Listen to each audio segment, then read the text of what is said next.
Sunday, the 18th May 2025, I received intelligence reports that President William Ruto had ordered that I be dealt with once and for all. And since the goons sponsored by the state on several occasions had failed, police and other state security agencies had to come in. At about 11 a.m., same Sunday, 18th May 2025, this information was communicated to the Inspector General of Police, the Director General of the National Intelligence Service, and the Director of Criminal Investigations by the CS Interior Kipchumba Murkomen, and consequently, a killer squad composed of 101 lethal and dreaded officers from the administration police and seconded to the National Intelligence Service, accompanied by officers from the DCI, the Anti-Terrorism Police Unit, the General Service Unit, and the regular police were deployed. This killer squad have been carrying out extrajudicial killings and abductions. Yesterday, they were mobilized and cordoned off and blocked all exits from Gatanga constituency. This squad was armed to the teeth and hooded and with masks to conceal their identity because of the heinous acts they wanted to commit on us. This is despite that there are existing guidelines from the High Court that officers should be in uniform and not conceal their identity.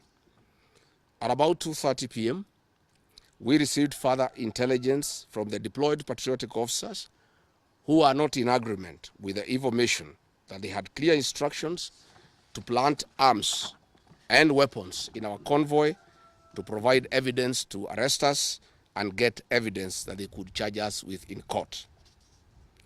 After about 30 minutes, the killer squad was joined by their counterparts who are highly trained in the use of biological weapons. Their instructions were to poison me through inhaled chemicals that would paralyze my brain within 3 months. This was the intent and the purpose of the whole operation. My team and I sought alternative routes as guided by the deployed security personnel, majority of whom are our supporters and opposed to what is going on. We have credible information that President Ruto has directed that my private security personnel be disarmed and be targeted for withdrawal of their licenses so that they can leave me vulnerable to allow room for goons to attack and possibly eliminate me. President William Ruto has expressed ungovernable anger that the state-sponsored goons are being overpowered by my private security personnel who are licensed gun holders. President Ruto is furious that the people of Kenya have not forgotten about the Kiambaa church massacre, where children and women were tortured in the 2007 and /8 post-election violence, and is unhappy that I keep on reminding the people of Kenya of the heinous act. I want to say that although Kenyans forgive each other, they cannot forget this, and there is nothing the president can do about it. The president was also utterly livid that I exposed his grabbing of 5-acre piece of land inside Gong Forest, where he intends to put a private hotel. About my statement on post-election violence, this was a precautionary statement and not incitement.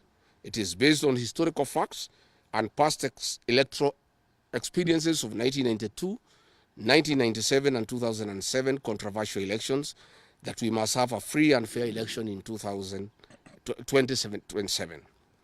It is my civic duty as a leader to remind IEBC, all agencies and institutions charged with election management, that they must deliver free, fair, verifiable, and credible election. I have heard the CS Interior and other pretenders to the throne claim that they will not allow political violence. I urge them to walk the talk. Since November 2024, political violence of great magnitude has been meted on me, my family, and my supporters. Not a single case has been prosecuted. For instance, on 28th November 2024, at a solemn funeral service in Limuru, Kiambu County, I was attacked by organized criminal gangs and a police escort. On 28th December 2024 in Shamata, Nyandarua, an inspector of police flanked by criminal gangs threw tear gas canisters at me. On 23rd March 2025 at ACK St. Peter's Cathedral in Nyeri, my convoy was attacked at a church compound by a known criminal gang under police escort. On 29th March 2025 in Naivasha town, we were attacked by the police. On 6th April 2025 at a church service in Imewaka, PCA, hooded goons attacked us inside the church. We dismiss with contempt the loose talk by CS Interior that during the DCP party unveiling, where goons dared to cause chaos were fighting for handouts from us. These were state-sponsored, but fortunately, they were overpowered by security personnel and supporters. The CS has given instructions that instead of arresting the said goons, they disarm my security personnel to give goons free access to me and my supporters in future occasions. Let it be known that our party, DCP, has organic support, and we do not pay supporters to attend our meetings the way the government is doing to people to attend their meetings. Finally, let me assure the planners of this violence that you will not stop the cause of the people of Kenya. The one-term movement and the DCP party popularity will not be stopped and will not be slowed down. The cause to liberate Kenya is not about Gachagua. All the leaders with me. Wasting time and resources to stop me is a zero-sum game. The people of the Republic of Kenya have said that lies must stop, roads must be built, corruption must stop, abductions and extrajudicial killings must stop, education and health systems must work. They are some of the things that are making the people of Kenya restless. We are putting our supporters on high alert that they have the right to express their frustrations if injustice is meted on us. My supporters and I will not be cowed or intimidated by the use of the criminal justice system to manage politics. The drama of waylaying us on roads should be stopped. If the government knows that I have committed a crime known under the laws of Kenya and identified in the penal code, they know all my homes. And I'm here. They know my Wamanyoro home. They don't need to waylay me on the road. Let them just come here, and if you have committed a crime, they can come and arrest me and take whatever action that they want to take. That is the end of the statement. Iko swali? Yes. Yes.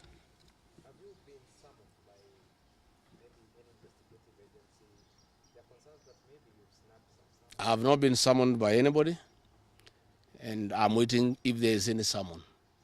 What happened is that they wanted to plant weapons in my convoy, and they wanted to use chemicals so that they can paralyze our brain the way they did to Kenneth Matiba. And that is why we had to take an alternative route to get here. I would have wished they came here instead of wailing us on the road and using those dreaded criminals who are responsible for abductions and extrajudicial killings. And that squad works under the Director General of the National Intelligence Service.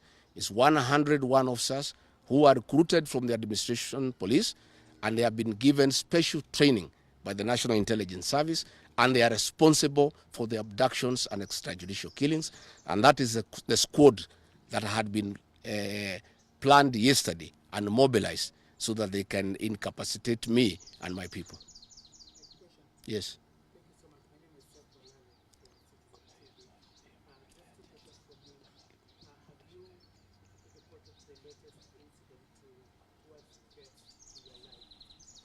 Report to who?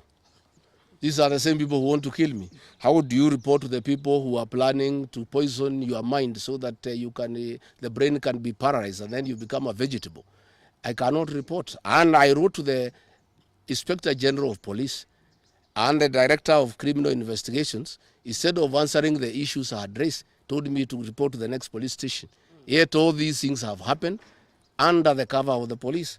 So it is useless to go and report to the police. That is why I'm talking to the people of Kenya, so that if anything happens to me, President William Ruto must be held accountable. And I want to say, when they hounded me out of office, I pleaded with my supporters to stay calm and express their displeasure by singing. That is no longer going to be the case. And my supporters have blamed me for not allowing them to stand up to intimidation and the wrong things that are being done against their leaders. Therefore, our supporters are on high alert, and they will be part of the leadership and ourselves who will be resisting impunity and intimidation by William Ruto and the government. Oh, yes.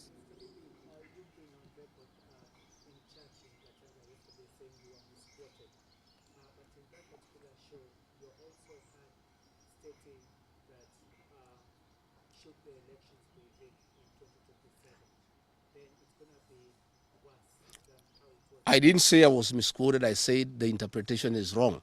People are not interpreting what I said correctly. Mine is a cautionary statement. And history is very important.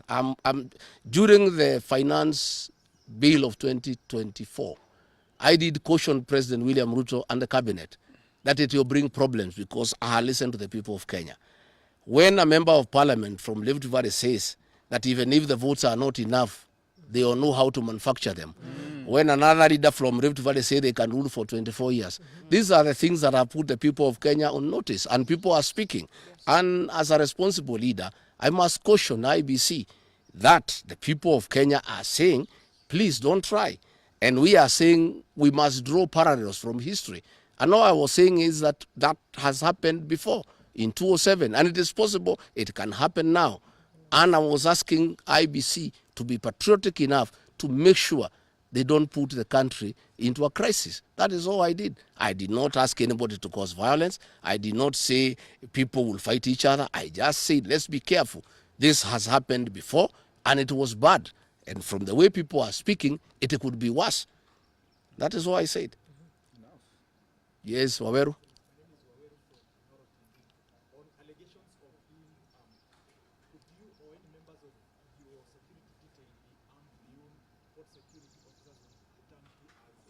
No, I am a licensed firearm holder. I've been licensed as a firearm holder from 1995. Officers who helped me are licensed firearm holders within the provisions of the law. We don't carry any illegal weapons. In this country, civilians are allowed to have firearms. And since the government withdrew security around me, and there has been so many attacks against me, it was my responsibility to put up a team of civilian firearm holders to escort me around. And there is nothing that is illegal, and there is nothing that is wrong. Tumesikizana? Asanteni sana.